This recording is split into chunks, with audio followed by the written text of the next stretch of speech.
Have you ever sat in the quiet of dawn, listening as the world slowly wakes, and wondered how to find real peace in the middle of life's endless rush? Buddhism, with wisdom passed down through centuries, teaches that peace is not something we must search for outside.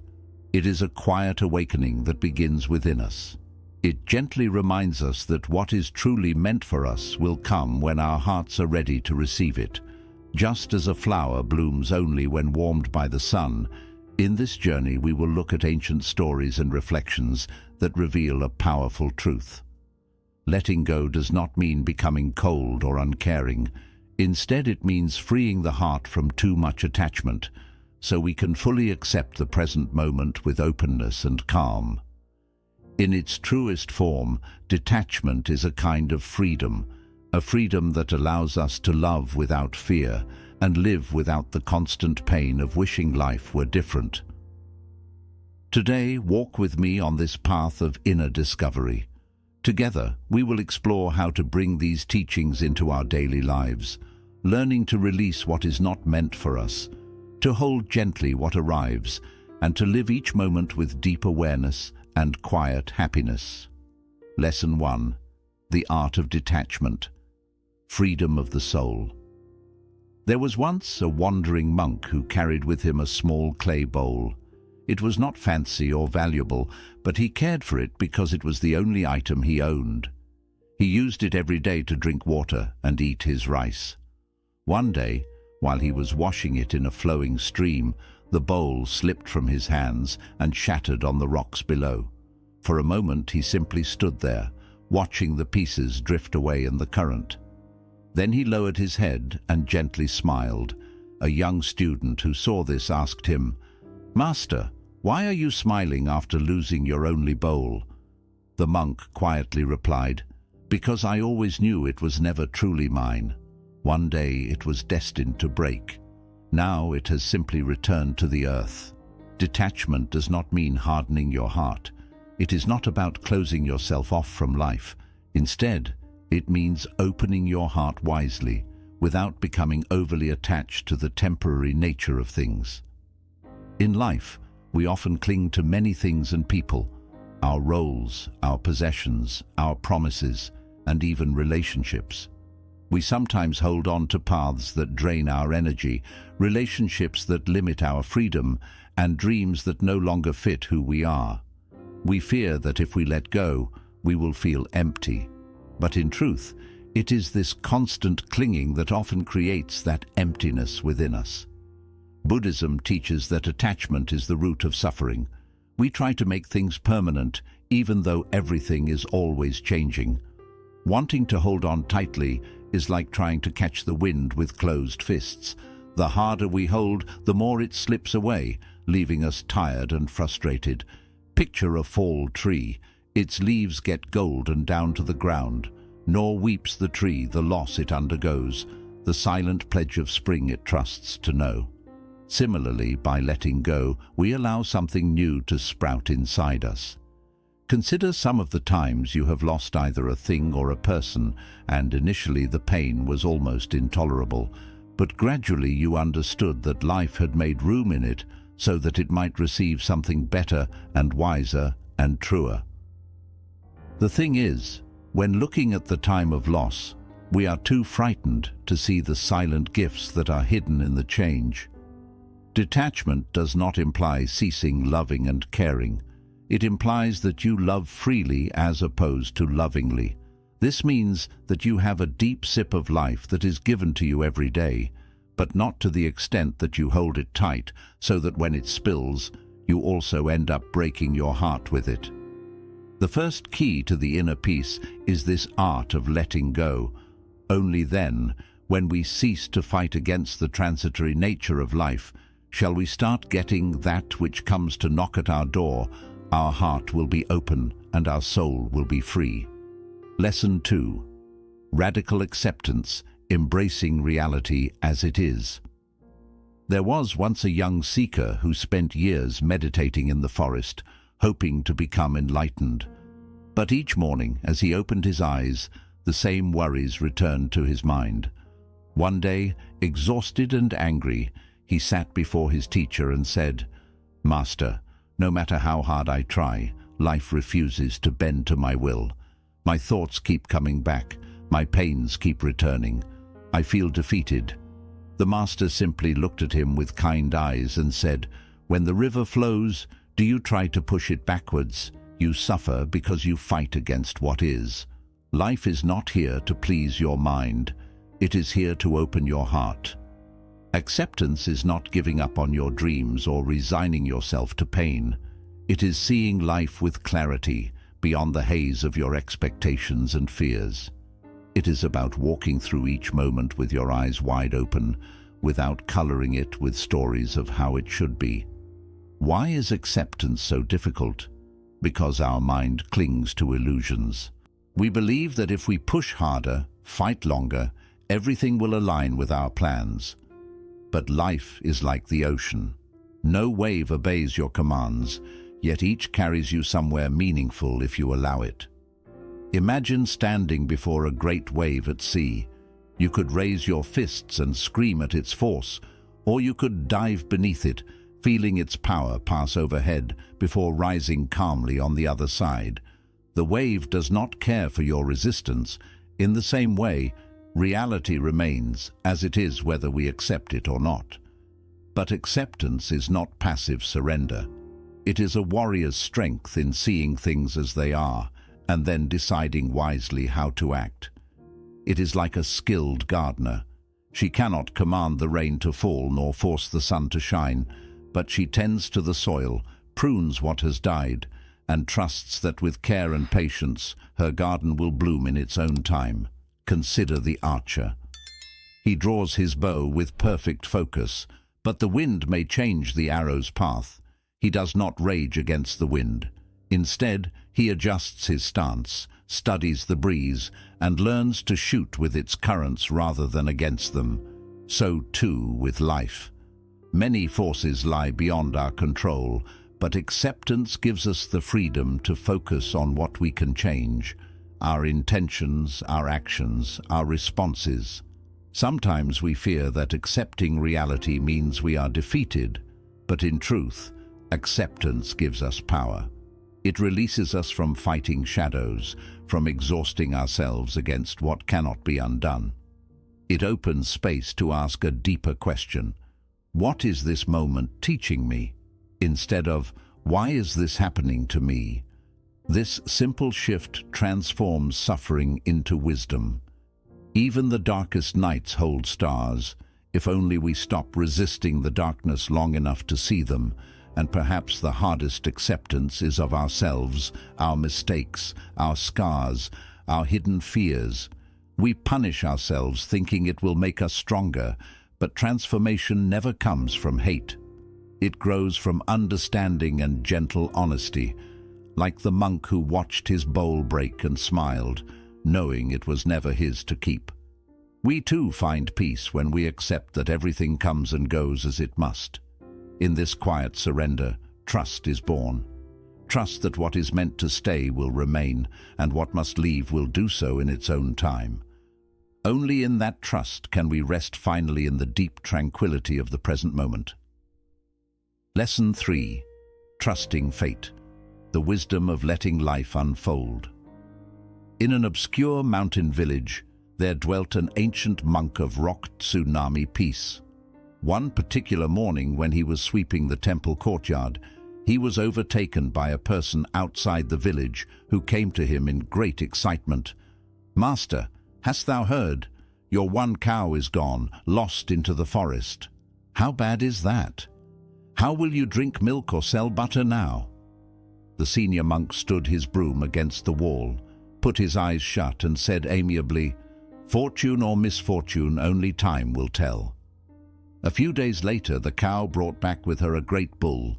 Said the villagers, "How marvelous, master! You have two till you land now." "How good luck or bad luck? What knows?" smiled the monk. Not many days later, in breaking a bull, the disciple of the monk fell to the earth and broke his leg. And once more the people of the village shouted, "How unlucky! But no, now your pupil cannot be of help to you. The monk, however, retorted, "Fortune or misfortune, only time would show." The weeks passed. A war exploded throughout the kingdom. Soldiers arrived in the village and took all young men to fight. Yet they did not want to take the disciple with his broken leg. The people of the village cried when their sons were going, but they all surrounded the old monk and said, "Oh, how blessed art thou, master! Thy pupil is spared." And the monk bowed his head, and with the eyes as calm as the silent dawn, he muttered, "Fortune or misfortune, time shall throw." The lesson here is that the construction of life is immeasurable and incomprehensible way above the narrow ring of judgment in our familiar scope. What seems a curse now might turn out as a concealed blessing to us tomorrow. Consider your personal experience. Maybe you lost your chances of pursuing a career you so much longed to complete, and you came across a career eventually that was actually your calling. It may be that you had a relationship that did not work out. Hence, you had a broken heart. However, the end of that relationship created a gap in your heart that your purest self could flourish. Buddhism teachings remind us that nothing is ever removed from this world without reason. What is going away is what has come to a cycle. What comes has come to a place ready to take it in. However, to observe, we have to learn patience and loyalty, like the moon itself, which awaits every month to be full, once again, without worries, without rush. The butterfly and the power. Another story is of a boy when he happened upon a butterfly trying to get out of its cocoon. A desire to relieve her companion of pain having impelled him to remove the covering of the cocoon, he lightly skinned off its layers. The butterfly was easy to re-emerge. Still, the wings were curled and weak. It did not go aloft. The butterfly struggled against the cocoon, which the boy did not know was what caused the fluid to fill in the wings, and the butterfly was unable to open and lift it to the sky. And how frequently do we also grow weary at waiting in life? We attempt to open the doors that are not ours to enter into yet. There are questions we want to be answered even before they have ripened in us. However, wisdom takes time and growth is not timely. Having faith in life does not imply sitting on the couch doing nothing. It serves to address what is within your responsibility or ability, such as a farmer to the crops he cultivates, to water it, to pluck the weeds, but not to tug at the shoots so that they grow more quickly. He is aware that every seed moves in a perfect timing. Buddhism urges us to look at life as a bystander. Rather than being opposed or combative towards everything that happens, we are able to soften our hearts and ask, what does this teach us? The lesson may not be obvious now, though. As time goes by, its goal can always be realized. As we embrace the inconstancy of life, we breathe with lightness. Their grip of fear and anxiety are loosened.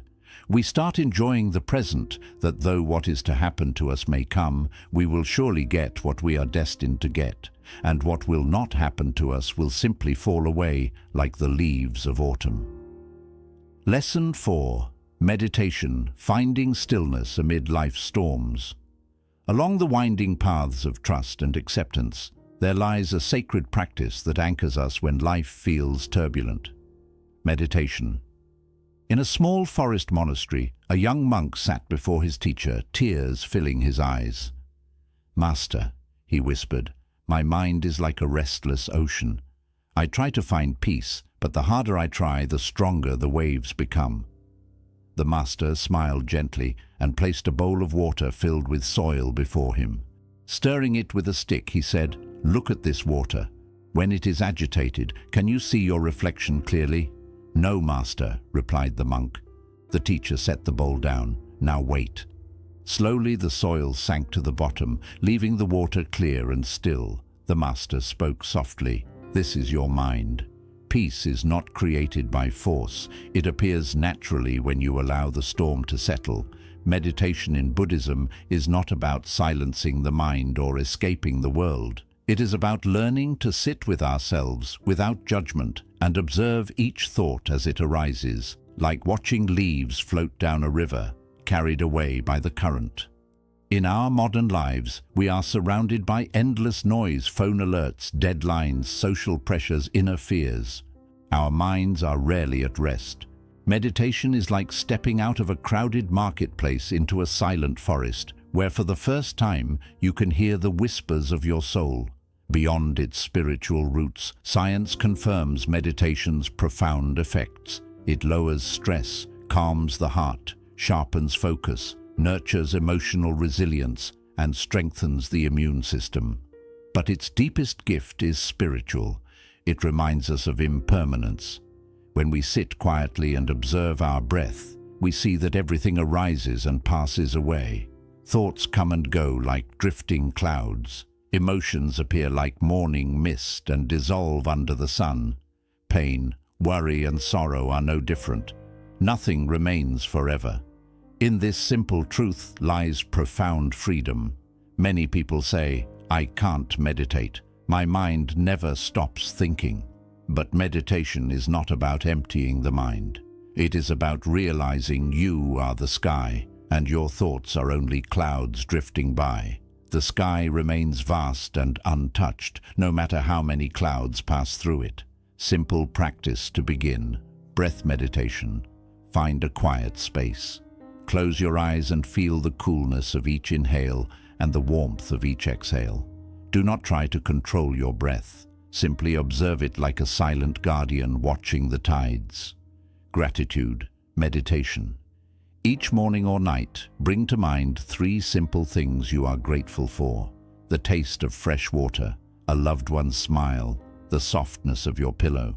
Gratitude realigns your heart from scarcity to abundance. Letting, meditation. Visualize what burdens you as a stone held in your hand. With each exhale, imagine your fingers loosening, releasing it into a river that carries it far away. Feel your hand become light and free again. As you practice regularly, you will notice a gentle change within. Reactions soften.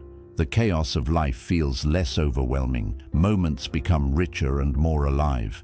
Meditation teaches us to be fully present, and in that presence, we discover a power greater than control. The power to surrender gracefully to life's flow. This art of surrender is the next step on our path to awakening. Lesson 5. Letting go of control. Flowing with the universe. Along the banks of a quiet river, a master and his disciples stood watching the water glide over smooth stones. The morning mist rose above them as the disciple asked, "Master, how can I find peace in a world that refuses to follow my plans?" The master gestured toward the river's gentle current. "See how the water flows. It does not resist the rocks in its path. It moves around them, embracing each turn without complaint. That is how peace is found, by flowing with life rather than struggling against it. We spend much of our lives trying to control every detail.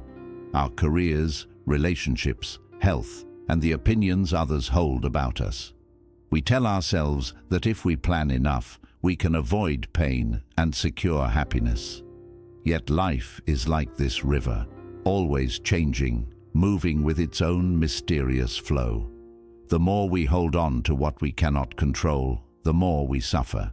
Buddhism teaches that peace comes not when everything is under our control, but when we release the illusion that it ever could be. Letting go does not mean giving up or becoming careless. It means understanding that we can give our best efforts, but the results are never fully ours to decide. We can love someone deeply, but we cannot make them stay. We can feed our bodies with healthy food, yet illness may still arrive without warning. We can speak honestly, but we cannot make sure we will be understood. The man on the cliff. There is a story of a man who slipped from a narrow mountain path and in panic grabbed the root of a tree sticking out from the cliffside. Hanging there, tired and terrified, he cried out for help. Hours passed, his fingers aching with pain, until finally his strength gave out. He let go, ready for death, only to discover he was standing on solid ground just a few feet below. How often do we live like this man, holding tightly to things that wear us out, believing that letting go means certain disaster? We hold on to jobs that drain our strength, to relationships that limit us, and to dreams that no longer fit the person we are becoming. We worry that if we let them go, we will fall into emptiness. But many times, it is only by letting go that we finally discover the solid ground we were searching for. This is the beginning of learning the art of surrender. So how do we learn to let go? The first step is accepting that uncertainty is a natural part of life. Nothing in life comes with a permanent guarantee. Often the real source of our fear is not uncertainty itself, but our resistance to it. Instead of resisting it, we can welcome each day with curiosity rather than fear. Ask yourself, what unexpected gift might life bring me today? Many times, what first looks like a problem is actually a hidden doorway. Losing a job may open space for the work you truly care about. A broken heart may prepare your heart to receive a deeper and more respectful love. Every ending quietly carries the seed of a new beginning. Another way to practice letting go is to act without holding too tightly to the results. Paint because you enjoy the colors, not because you want praise. Write because it frees your mind, not because you are looking for approval. Just like children who play simply to feel the wind on their faces, we can also learn to live with full presence and freedom. This leads us to the role of meditation. Meditation is a strong support on this path. It teaches us to watch our fears rise and fall like waves in the ocean without letting them pull us under. Through it, we begin to see clearly what we can influence and what is beyond our control. Letting go of control is not a weak surrender. It is a quiet trust that no matter what life brings, we have the strength within us to face it. It is believing that the river of life is guiding us not toward harm, but toward growth. When we release the need to control everything, life begins to feel lighter and softer. Compassion slowly grows inside us, not only for others, but also for ourselves. We start to forgive our own flaws and let go of the harsh judgments we place on our hearts. In the end, letting go is not only about releasing things in the outside world, it is also about freeing ourselves from the prison of fear within, so we can move gently with the flowing current of life. Lesson 6. Compassion, the gentle power that heals. One quiet morning, a weary traveler sat near the temple gates, tears falling onto the dusty ground. A monk passing by stopped for a moment and softly asked, "Why are you crying, my friend?" "I am not worthy," the man said through his sobs. "I have hurt the people I love because of my anger. I cannot forgive myself. My mistakes feel like heavy stones on my heart."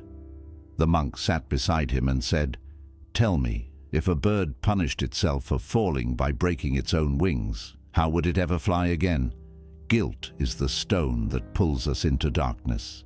Compassion is the gentle wind that lifts us back toward the light." Buddhism teaches that compassion is one of the most powerful forces in life. Yet we often forget that compassion must begin within ourselves. We speak kindly to friends, forgive their small mistakes, and comfort them when they suffer. But when it comes to ourselves, we often become very harsh judges.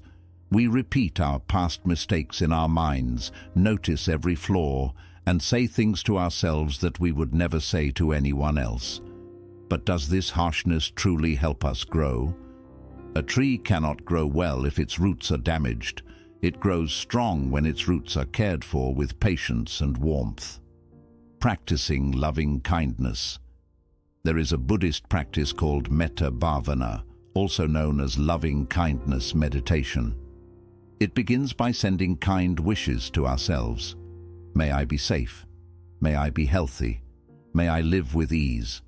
At first, these words may feel unusual or even uncomfortable, especially if we carry feelings of guilt or shame. But over time, they reach the quiet wounds inside us and slowly begin to heal them. As this compassion grows within us, we naturally begin to share it with others as well. we slowly begin to realize that every person we meet is facing quiet struggles and carrying unseen burdens. Compassion then becomes a gentle understanding that while no one is perfect, everyone is still worthy of love, letting go of resentment. There is an old story about a man who carried a sack of rocks on his back. Each stone he placed inside was a grudge he held against someone who had hurt him. With every step, his knees grew weaker under the heavy load, yet he refused to put the sack down. A monk passing by asked him, "Why hold on to something that only causes you pain?" The man replied, "If I let it go, they will never know my anger." The monk calmly said, "But they cannot see the burden you carry. People only see your actions. Anger is like holding a burning coal in your hand, planning to throw it at someone else, but in the end, you are the one who gets burned. Bitterness is like pouring poison into old wounds, preventing us from moving forward with an open heart." Forgiveness does not mean forgetting what happened or excusing harmful behavior. It simply means freeing ourselves from the chains of resentment so that life feels lighter and easier to walk through. Cultivating compassion for those who hurt us can seem difficult. But one way to begin is by understanding that people often act from their own pain and lack of awareness. Someone who harms others is often acting from their own suffering. This does not excuse their behavior, but it helps us stop taking their actions too personally. Second, we must give ourselves the time we need to heal. Forgiveness does not happen in a single moment. It is a slow process of letting go again and again until the wound begins to heal with wisdom instead of only leaving pain behind. Third, we must remember that compassion is not a weakness, it is a strength. It takes courage to forgive. It takes real bravery to release what hurts us and choose peace instead. The transforming power of compassion becomes clear when we begin to live with it in our daily lives.